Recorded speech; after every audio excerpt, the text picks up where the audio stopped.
प्रणाम दोस्तों। भारत और पाकिस्तान के बीच 1971 में हुई जंग को तो हम सभी जानते हैं। इसी वॉर पर बेस्ड 1997 में बॉलीवुड में एक मूवी भी आई थी। अधिकतर लोगों ने यह मूवी ज़रूर देखी होगी, लेकिन दोस्तों यह मूवी 1971 के पूरे वॉर पर नहीं बल्कि वॉर के एक part the battle of Longewala पर आधारित है। यह वो युद्ध था जब भारत का साथ हर महाशक्ति ने छोड़ दिया था। अमेरिका और यूके पाकिस्तान की मदद कर रहे थे, लेकिन एक दोस्त ऐसा भी था जिसने भारत के साथ आकर अमेरिका और ब्रिटेन को करारा जवाब दिया था। रूस, जो भारत का रणनीतिक साझेदार है, उसने उस जंग में जो कुछ किया उसकी मिसाल आज तक दी जाती है।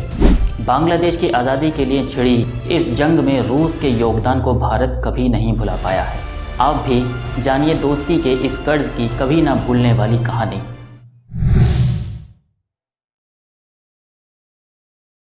भारत और रूस ने 9 अगस्त 1971 को शांति और दोस्ती संधि साइन की थी। रूस उन दिनों सोवियत संघ का हिस्सा हुआ करता था। यह संधि ही पाकिस्तान के खिलाफ हुई जंग में जीत की वजह बनी थी। भारत और पाकिस्तान के बीच 3 दिसंबर 1971 को जंग का आगाज़ हुआ था। उस समय वेस्ट पाकिस्तान के हमलों से बचने के लिए ईस्ट पाकिस्तान से भारी संख्या में लोग भारत भाग भाग कर आ रहे थे। ऐसे में युद्ध से पहले भारत के सामने असाधारण तौर पर शरणार्थियों का भी बोझ था। अमेरिका, चीन और ब्रिटेन पाकिस्तान के साथ जा खड़े हुए थे। सिर्फ और सिर्फ सोवियत संघ ही वह देश था जो भारत की मदद कर सकता था। उस समय भारत के विदेश मंत्री सरदार स्वर्ण सिंह और उनके रूसी समकक्ष एंड्रे ग्रोमक्यो ने इस संधि पर साइन किए थे। इस संधि की वजह से भारत पाकिस्तान को मिलने वाली अमेरिकी और चीनी मदद को रोक सका था।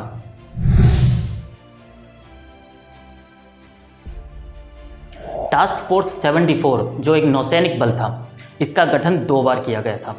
पहली टास्क फोर्स 74 में royal navy, royal Australian navy और अमेरिकी नौसेना के जहाज़ भी शामिल थे। इन सेनाओं ने सन 1943 और 1945 में जापानी सेनाओं के खिलाफ भी मोर्चा संभाला था। दूसरी टास्क फोर्स 74 का गठन अमेरिकी नौसेना के 7th फ्लीट से हुआ था। इस टास्क फोर्स को तत्कालीन अमेरिकी राष्ट्रपति रिचर्ड निक्सन ने बंगाल की खाड़ी में तैनात कर रखा था। दिसंबर 1971 में इनकी तैनाती उस समय हुई जब भारत और पाकिस्तान के बीच की जंग चरम पर थी। पाकिस्तान के नेतृत्व को यह बात समझ आ चुकी थी कि ईस्ट पाकिस्तान में भारत के इंटरफेरेंस को रोकना इम्पॉसिबल है। 3 दिसंबर 1971 को जब पाकिस्तान ने ऑपरेशन चंगेज़ खान लॉन्च किया तो भारत पाकिस्तान के बीच युद्ध का आगाज हो गया था। सोवियत संघ उस समय पूरी तरह से भारत के साथ जुड़ा था। वह पॉलिटिकली और मिलिट्री फॉर्म में युद्ध के दौरान मदद कर रहा था। रूस ने 2 ग्रुप्स में वॉरशिप्स और डिस्ट्रॉयर्स को तैनात कर दिया था। इसके अलावा परमाणु क्षमता से लैस पनडुब्बी को भी तैनात किया था। इस तैनाती का मकसद अमेरिकी सेनाओं की मौजूदगी को जवाब देना था। भारत और रूस के बीच जो संधि हुई थी उसकी मदद से पाकिस्तान को मिलने वाली चीनी मदद पर भी लगाम लग गई थी।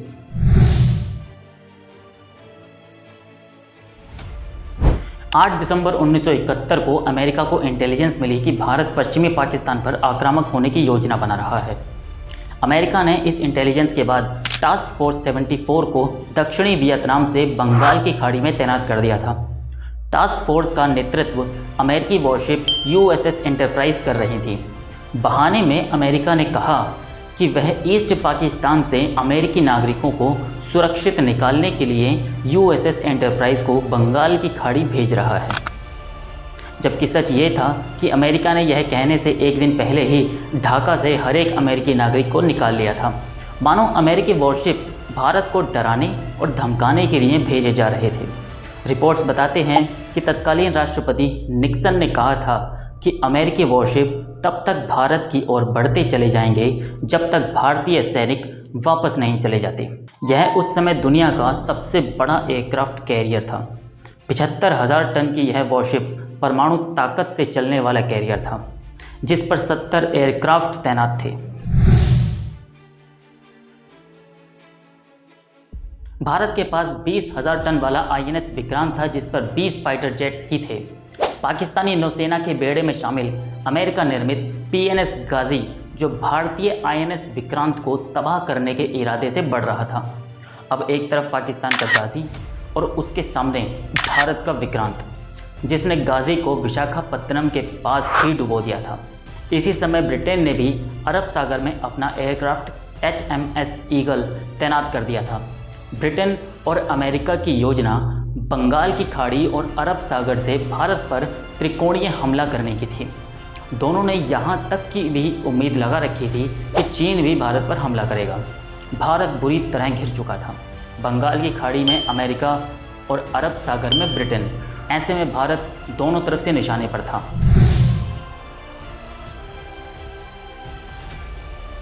तब भारत ने चुपचाप रूस से उस संधि के सीक्रेट रूल को एक्टिवेट करने के लिए कहा, जिसके तहत किसी भी बाहरी अटैक के दौरान रूस को हर हाल में भारत की रक्षा करनी ही होगी। तब 13 दिसंबर को रूस ने परमाणु हथियार से लैस बेड़े को व्लादिवोस्तोक से रवाना किया।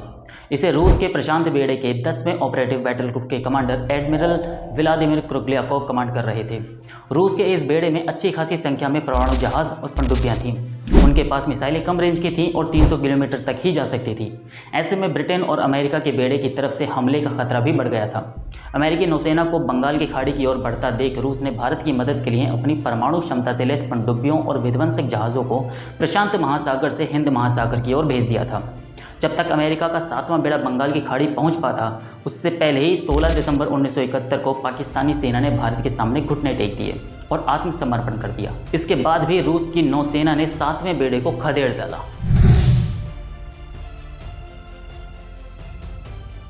रूस की मदद के बाद अमेरिका और ब्रिटेन के होश उड़ गए थे। रूस ने ब्रिटिश कैरियर बैटल ग्रुप के कमांडर एडमिरल डिमॉन गार्डन के मैसेज को इंटरसेप्ट किया था। इस मैसेज में वह 7वें बेड़े के कमांडर से कह रहे थे, सर, हमें बहुत देर हो गई है। आसपास रूस की न्यूक्लियर सबमरीन्स हैं और कई वॉरशिप्स हैं। ब्रिटिश जहाज़ों को मेडागास्कर में ही रोक दिया गया और अमेरिकी टास्क फोर्स को बंगाल की खाड़ी में एंट्री ही नहीं मिली, जिसके कारण वह युद्ध भारत और पाकिस्तान के बीच ही रहा। वरना अगर उस समय रूस हमारे साथ ना होता तो शायद वो युद्ध हम हार जाते। भारत पाकिस्तान युद्ध के दौरान अमेरिका ही नहीं, कई और देश भी पाकिस्तान के समर्थन में खड़े थे।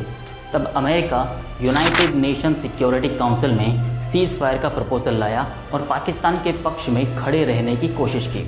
तब भारत के मित्र देश रूस ने अमेरिका के प्रस्ताव पर वीटो का इस्तेमाल करके भारत की मदद की थी।